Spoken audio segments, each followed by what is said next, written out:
देख रहे हैं सीएनबीसी आवाज। मैं हूं मनीषा गुप्ता और काफ़ी सारी चीज़ों से फिलहाल हम यहां पर जूझ रहे हैं। वेस्ट एशिया कॉन्फ्लिक्ट है, कच्चा तेल $100 के ऊपर है, रुपया रिकॉर्ड लोज पर है और जिस तरह की खबरें आ रही हैं शायद इस बार मॉनसून भी बहुत अच्छा नहीं होगा। और सबसे बड़ी चीज़ है आज यूएस फेड की मीटिंग की अनाउंसमेंट। मॉनेटरी पॉलिसी में कोई चेंज नहीं होने वाला है, लेकिन किस तरह की टोन और लैंग्वेज यूएस फेड यूज़ करेंगे उस पर मार्केट्स का ध्यान जाएगा। और उससे पहले हमने देखा है थोड़ी सी वॉल्यूम्स यहाँ पर कम हैं और साइडलाइंस में यहाँ पर ट्रेडर्स काम करते हुए। हमारे साथ आज शो में जुड़ रहे हैं प्रो इंटेलीट्रेड सर्विसेज के दिनेश सोमानी, जेएम फाइनेंशियल के प्रणव मेहर एंड मेटल फोकस के चिराग शेठ। साथ ही साथ मॉनसून पर खास बातचीत के लिए हमारे साथ स्काईमेड के जीपी शर्मा भी हैं। सबसे पहले यहाँ पर एक मॉनसून चेक ही ले लेते हैं और हम आपसे ऑफकोर्स गर्मी के बारे में बात कर रहे थे मिस्टर शर्मा, लेकिन जिस तरह की चिंता यहाँ पर अब मॉनसून्स को लेकर है, काफ़ी सारी जो इंटरनेशनल एजेंसीज भी हैं उनका मानना है कि एल नीनो यहाँ पर एक बड़ा फैक्टर रह सकता है। कोई उसको सुपर एल नीनो बोल रहा है, कोई उसको मॉन्स्ट्रस सुपर एल नीनो बोल रहा है कि चिंताएं इस बार देखने को मिल सकती हैं। क्या कुछ यहाँ पर स्काईमेड की रीडिंग है? धन्यवाद मनीषा। आपको याद होगा स्काईमेड सबसे पहले हमने जनवरी के शुरू में ही इसका जारी किया था अनुमान कि इस बार एल नीनो होने की संभावना रहेगी। हाँ, उसके बाद से जैसे आपने बोला super El Nino, Godzilla El Nino, monster El Nino और ये सब टर्मिनोलॉजी आजकल यूज में है, लेकिन एल नीनो तो है, इस बार जरूर है। ठीक है, उसका क्या, कब से, क्या फेज और कितने इंटेंसिटी, वो उसके आंकड़े आने अभी अभी बाकी है। लेकिन इस बार कॉम्प्लेक्स स्थिति इसलिए भी है, अभी तक हम ला नीना कंडीशंस में हैं, अभी भी चल रही है। इसके बाद से जो एनसो न्यूट्रल जिसको कहते हैं वो बनेगा और उसके बाद से फिर एल नीनो शुरू होगा। कहने का मतलब है इस बार जो एल नीनो होगा एक इवॉल्विंग एल नीनो होगा, धीरे धीरे वो बढ़ता रहेगा। तो ऐसी स्थिति में थोड़ी सी कॉम्प्लेक्स स्थिति हो जाती है कि भाई सटीक सा अंदाज लगाना कि क्या होगा, कैसे होगा, कौन से क्षेत्र होंगे या कौन से महीने होंगे जिसमें एल नीनो अपना ज्यादा प्रभाव डालेगा। हम हमेशा वेट करते हैं थोड़ा सा स्प्रिंग वेरिएबिलिटी ओवर होने का, जो कि मार्च के बाद खत्म हो जाती है, और उसके बाद से जैसे ही ये एनसो न्यूट्रल कंडीशन भी आ जाए तो उसमें थोड़ा डिग्री ऑफ कॉन्फिडेंस भी बढ़ जाता है, डिग्री ऑफ डिफिकल्टी प्रेडिक्शन की कम हो जाती है। तो ज्यादा से ज्यादा और 2-3 सप्ताह का समय दीजिए, एक फोरकास्ट हम भी स्काईमेट अपनी तरफ से जरूर इशू करेगा। लेकिन ये कहना तो बिल्कुल सटीक अच्छा भी होगा, ठीक भी होगा, मानसून अपने साथ एल नीनो के चलते कभी भी ज्यादा मजबूत स्थिति में नहीं रहता। पिछले 100 सालों में लगभग कम से कम 80% या उससे केस ऐसे हैं जिसमें मानसून या तो बिलो नॉर्मल या ड्राउट कंडीशन, 60% केसेस में ड्राउट है, 80% टोटल कहें तो बिलो नॉर्मल या ड्राउट।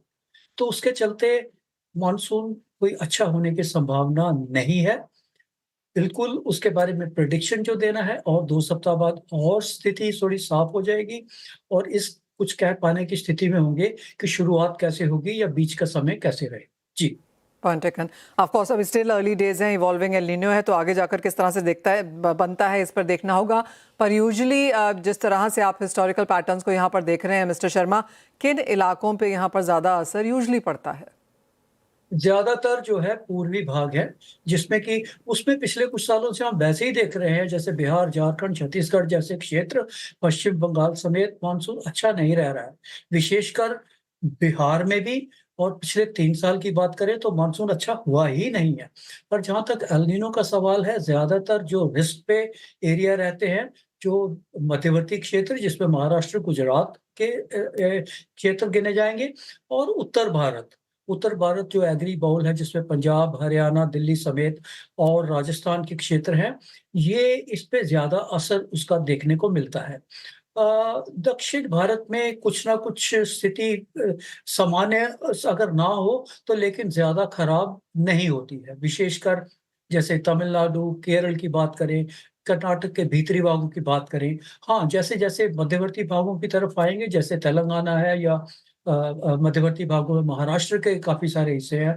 ज़्यादातर खतरा मंडराता है महाराष्ट्र का, जो कि एक बहुत बड़ी स्टेट है और लगभग-लगभग सभी उसके क्षेत्रों पर, विशेषकर जो लैंडलॉक्ड हैं, विदर्भ, मराठवाड़ा और मध्य महाराष्ट्र के क्षेत्र, इन पे उसका ज़्यादा रिस्क बढ़ जाता है।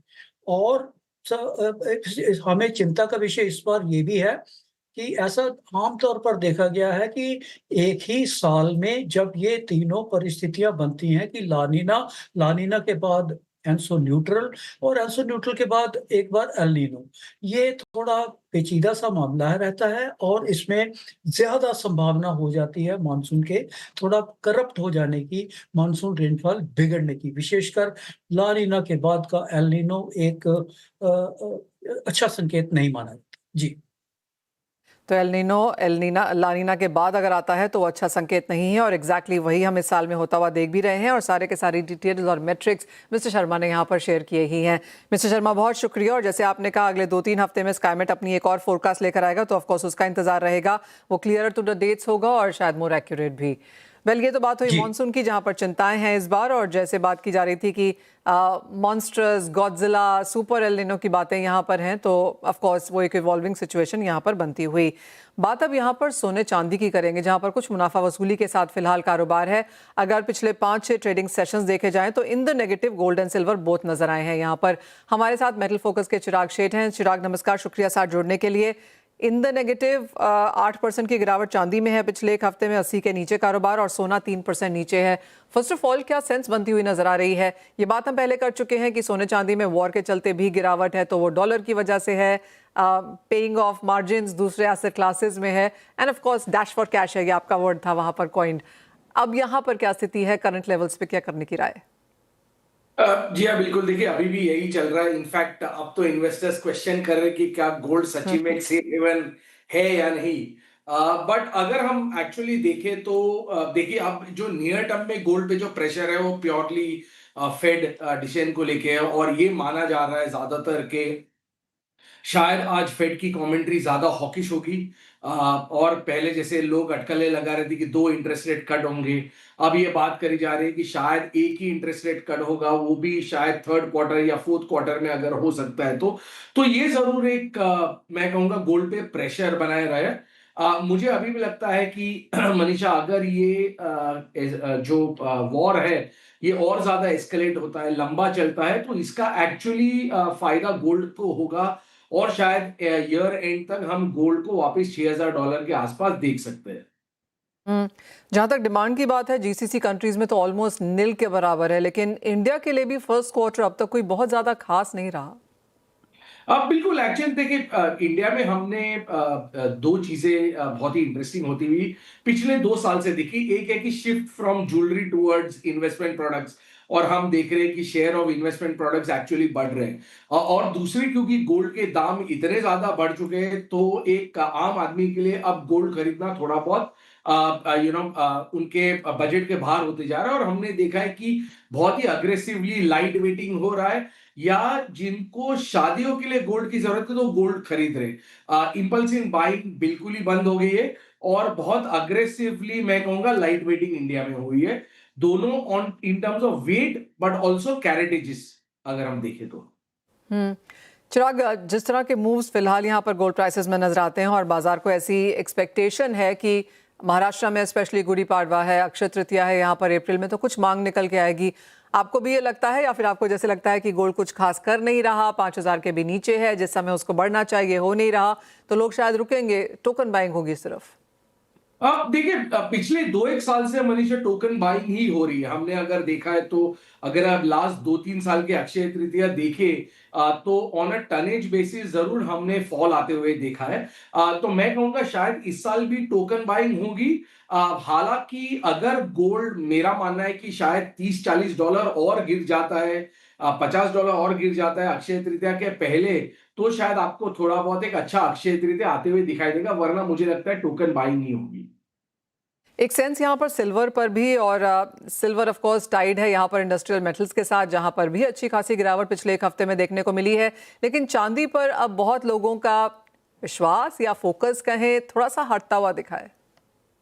अब देखिए आपकी और मेरी एक्चुअली इसके पहले भी बात हुई थी कि शायद हमारा मानना है कि चांदी इस दायरे में सीमित रहेगा unless and until war situation ना इम्प्रूव हो क्योंकि अगर वॉर लंबा चलता है तो एक्चुअली इसका एक काउंटर इफेक्ट चांदी पे जरूर रहेगा क्योंकि इकोनॉमिक एक्टिविटीज इम्पैक्ट हो जाएगी और चांदी जो पिछले अगर हम देखें 2 साल में जो बढ़ी थी वो बढ़ी थी एआई स्टोरी को लेके न्यू यूसेज स्टोरी को लेके और ये दोनों फिर डिमांड इंपैक्ट हो जाते हैं अगर ये वॉर लंबा चलता है और ग्लोबल इकोनॉमी एक टीजी में चली जाती है तो सेंट्रल बैंक और ईटीएफ बाइंग की अगर बात करें चिराग, तो वो नंबर्स भी फेब के महीने में बहुत स्ट्रांग नहीं रहे। January of course was a phenomenal month जहां पर हमने रिकॉर्ड बाइंग ईटीएफ्स में आते हुए देखी थी, पर तब भी सेंट्रल बैंक बाइंग में गिरावट थी। फेब दोनों तरीके से यहां पर थोड़ा सा वीक नजर आया। मार्च आपको लगता है थोड़ा सा स्टेप डाउन होगा? देखिए अगर ये 4900 के आसपास आ जाते तो मेरा मानना है कि शायद आपको एक बहुत स्ट्रॉन्ग जिसे हम कहते हैं कि नीचे के लेवल्स में बाइंग आती हुई दिखाई देगी वरना हालांकि अगर हम जितना भी बात करें लोगों से तो थोड़ा बहुत प्रॉफिट बुकिंग जरूर मार्केट में दिखाई दे रहा है both on the physical side as well as on the ETF side but अगर ज्यादा प्राइसेस करेक्ट हो जाते हैं तो मुझे लगता है कि अपॉर्चुनिटी बाइंग जरूर इन्वेस्टर्स की तरफ से आएगी। एक और रिपोर्ट थी चिराग, एक फाइनल क्वेश्चन है कि जिस तरह से कच्चे तेल के प्राइसेस लगातार यहाँ पर बढ़ते हुए नजर आए हैं, माइनिंग कॉस्ट यहाँ पर बढ़ सकती हैं। एज ऑफ नाउ क्या वो एट ऑल कोई कंसर्न है? अब देखिए फिलहाल अगर आप ऑल इन सस्टेनिंग कॉस्ट देखें तो करीबन 1200 से $1400 के बीच में ऑल इन सस्टेनिंग कॉस्ट है और अगर हम स्पॉट का भाव देखें तो 4900 के आसपास है तो they are all laughing their way to the bank. हालांकि आपने ये बहुत ही इंपॉर्टेंट बात कही कि क्योंकि ऑयल के दाम बढ़ गए हैं और on an average I think oil 20 to 25% होता है कॉस्ट ऑफ प्रोडक्शन में तो जरूर इसका impact all in sustaining cost पे आएगा बट फिलहाल कुशन बहुत ज्यादा है माइनस के पास तो मुझे नहीं लगता है कि it's a worrying sign. Oh well, absolutely. एक सेगमेंट तो ऐसा है which is laughing its way to the bank and that is definitely the producers. बहुत शुक्रिया as always चिराग साथ जुड़ने के लिए और वो पूरे के पूरे सेगमेंट पे एक फोकस भी डालने के लिए। well, इसी के साथ एक ब्रेक का समय है, लौटेंगे तो हमारे एक्सपर्ट्स को जोड़ेंगे अपने साथ, लेंगे ट्रेडिंग स्ट्रैटेजीज।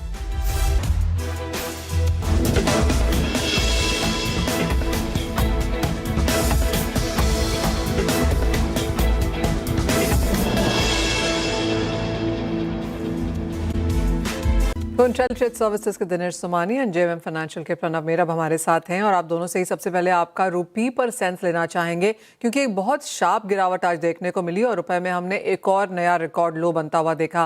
प्रणव, आपकी क्या सेंस है? रुपया कहाँ जाता हुआ नजर आ रहा है? गोल्डमैन सैक्स की एक रिपोर्ट कहती है कि 95 बहुत दूर नहीं है। जी सही बता रहे हैं, 94, 50, 95 हमारी भी एक्सपेक्टेशन है कि जिस तरह से रुपया गिर रहा है आने वाले कुछ सेशंस में ये रुपया 94, 50, 95 की तरफ जाता हुआ दिख रहा है। नीचे की तरफ में हम 91, 70, 91 जब तक ब्रेक नहीं करता ये सेलिंग प्रेशर बना रहेगा रुपये में और ये जो भी टारगेट्स हम दे रहे हैं टुवर्ड्स 94, 50, 95 ये बहुत अच्छी पॉसिबिलिटी है। थोड़ा बहुत आरबीआई का इंटरवेंशन आ जाता है, अगर हमने पहले भी देखा इंटरवेन वो एक ही सेशन होता है जिसमें इंटरवेन आता है, उसके बाद रुपया धीरे धीरे या तो कंसोलिडेट करने लगता है या तो फिर रेंज बाउंड रह जाता है और फिर अपना डाउनफॉल वापस रिज्यूम कर देता है। तो बहुत हाई चांसेस है कि रुपया टुवर्ड्स 94, 50, 95 बट ये इतना जल्दी नहीं आएगा। चांसेस है कि अभी रुपया एक थोड़ा रेंज बाउंड सेशन होना चाहिए, कंसोलिडेट करेगा इस इन बिटवीन 91 to 93.50 के रेंज में, उसके बाद शायद हमें towards the end of the year 95 तक जाता हुआ दिखता है। ऑलराइट दिनेश जी, आपकी क्या सेंस है? आपको भी लगता है कि रुपया यहाँ से लगातार गिरावट दिखाएगा और कहाँ पर एक रेजिस्टेंस है और क्या रुपए में यहाँ पर तेजी की उम्मीद एट ऑल आगे जाकर है?